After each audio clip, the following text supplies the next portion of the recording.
Beloved, greetings to you in the mighty name of Jesus Christ. Voice of Gethsemane greets you a very good morning. Today's saint, Saint Maximilian Mary Kolbe, a priest and martyr. Saints are made, not born, even more so martyrs. Maximilian Kolbe was born on January 8, 1984 in Poland. His father was Julius and mother was Mary Kolbe. Baptized as Raymond from a young age, Kolbe felt the call to self-sacrificing holiness. When he was a boy of 12, the Virgin Mary came to him in a vision and held two crowns for him to choose from, one white for a life of purity and one red so that he would become a martyr. The pre-teen Maximilian responded to his lady, "I chose both." Maximilian, along with his elder brother, entered a local Franciscan seminary as a teen.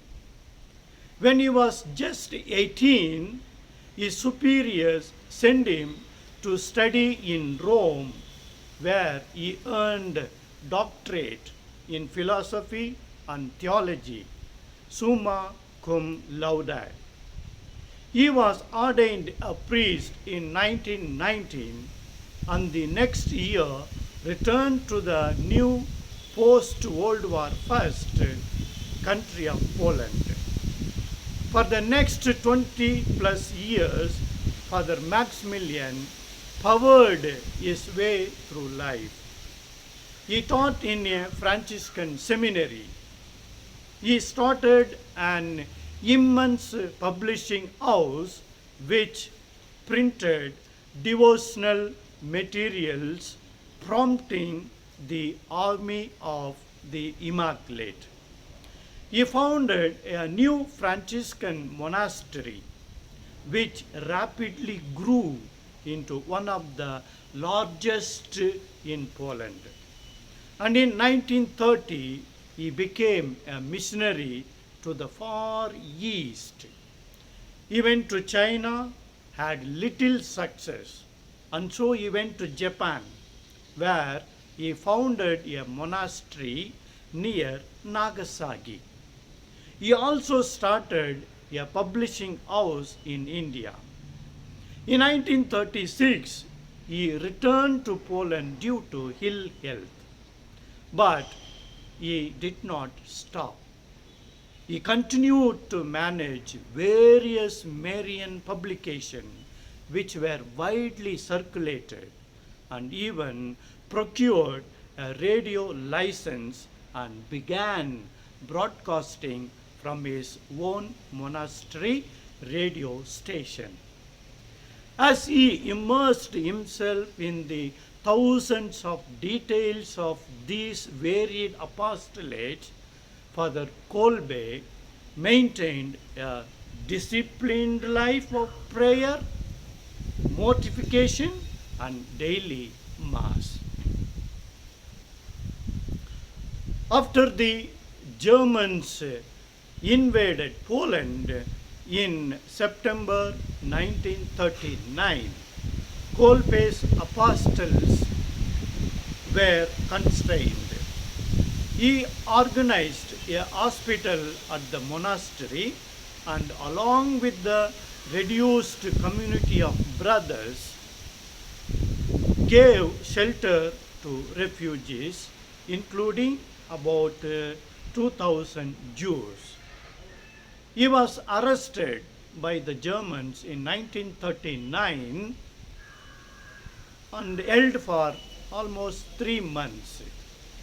He was persecuted and he was refused to sign a document recognizing his German ancestry. Kolbe's father was an ethnic German. in exchange for more food rations and better treatment. In February 1941, German SS men came and shuttered his monastery. Kolbe and 4 other friars were arrested, though 20 other brothers offered themselves in their stead. In May 1941, Kolbe was transferred to the heavy labor division of Auschwitz for the last act of his life. He carried out his priestly ministry as best he could in the hell of Auschwitz and endured severe beating and violence for it. In July, just 2 months after he arrived, a prisoner escaped from the camp. As both deterrent and reprisal, the head of the camp ordered 10 men to be starved to death in the escapist place. The victims were chosen at random from a prisoner roll call. One of the unfortunate chosen, a married man named Francis, begged for mercy. My wife, my children. What followed this desperate pleading was profound, left an indelible impression on all who witnessed it, and is packed with an almost liturgical character. Perhaps remembering his childhood vision of the Virgin, and perhaps inspired that the chosen man was named after the founder of his religious order, Kolbe removes his cap and slowly emerges from the bedrogged group of prisoners. A filthy, stripped rag of a uniform is draped over his skeletal frame. He is barefoot, but he has dignity. There are no frivolous men in Auschwitz. Kolbe offered himself to die in the place of Francis, and finally he was injected a poison by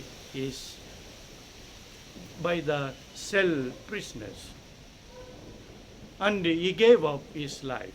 In John 13:14 we read, "There is no greater love for a man to lay down his life for his friend."